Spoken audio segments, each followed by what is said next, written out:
మెదక్ జిల్లా చిలిప్చేట్ మండలం చిట్కుల్ గ్రామంలో ఉగాది పండుగ ఘనంగా నిర్వహించడం జరిగింది. ముందుగా ఉదయం ముదిరాజ్ సంఘం సర్పంచ్ తుపాకీ రాములు పెద్ద హనుమాన్ మరియు చిన్న హనుమాన్ గుడి దగ్గర పురోహితుల తోటి చంద్రం పెట్టి పూజా కార్యక్రమాలు నిర్వహించారు. మరియు సాయంత్రం గ్రామంలో అన్ని కుల సంఘాల ఆధ్వర్యంలో బండ్ల ఊరేగింపు నిర్వహించారు. మరియు శివసత్తుల సన్నివేశాలతో ప్రజలను సంతోషపరిచారు. మరియు యువకులు డాన్సులతో మొదలుపెట్టారు. మరియు రాత్రికి పంతులు గారి ఆధ్వర్యంలో పంచాంగం పఠనం నిర్వహించారు. ఈ కార్యక్రమంలో వట్టిపల్లి సుభాష్ రెడ్డి, మైపాల్ రెడ్డి, ఉప సర్పంచ్ ఎండి అఖిల్ మరియు గ్రామ పెద్ద నాయకులు, యువకులు పాల్గొని ఉగాది పండుగను విజయవంతం చేశారు.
పెట్టుకోవాలండి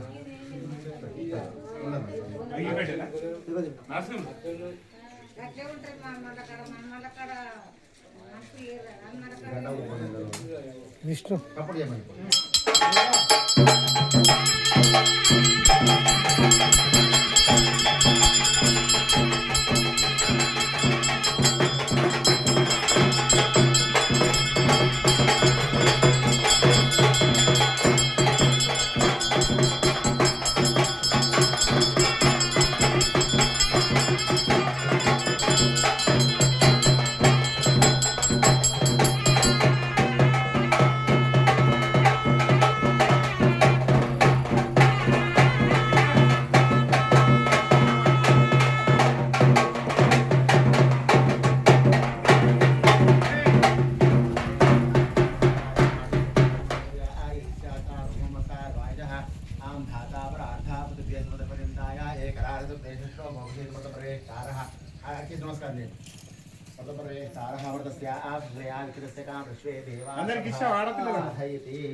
ఎన్నో చెప్పుకుంటుంటాం. బృహస్పతి అంటే గురువు అని.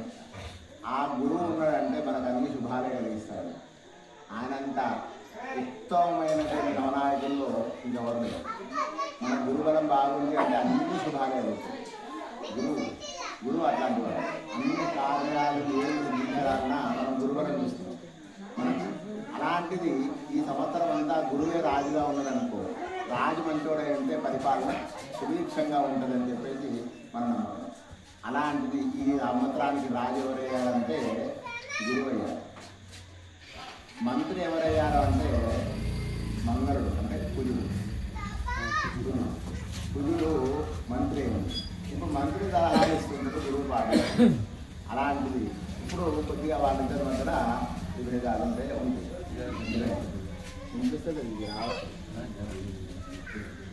నవనాయకుల్లో ఇప్పుడు మనం చూస్తూ ఉంటే 9 నాయకులు ఉంటారు. నవనాయకులు అందులో 7 మంది మనకు శుభాలే ఉన్నారు.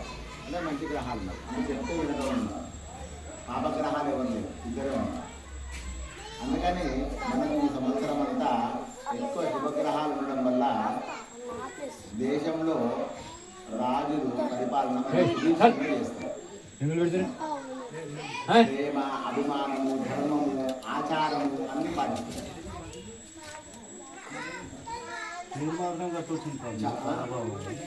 చెప్తే కదా పరాభవానికి మధ్య క్వశ్చన్ అడగదు. తర్వాత పరాభవం అంటే చెప్పిన మీకు పరాభవం అంటే ఇది మనం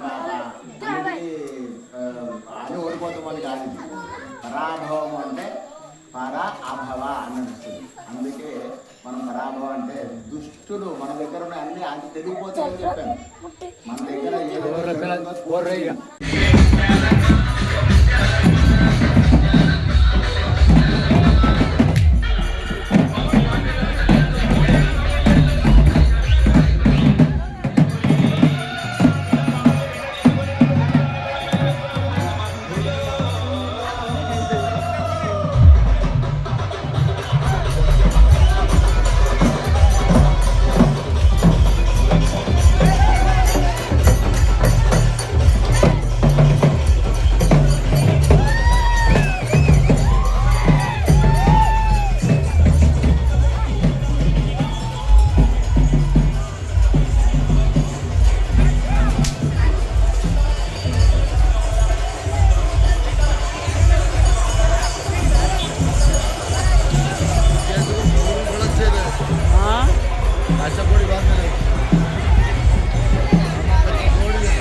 మరిన్ని అప్డేట్స్ కోసం మా ఛానల్ని సబ్స్క్రైబ్ చేయండి.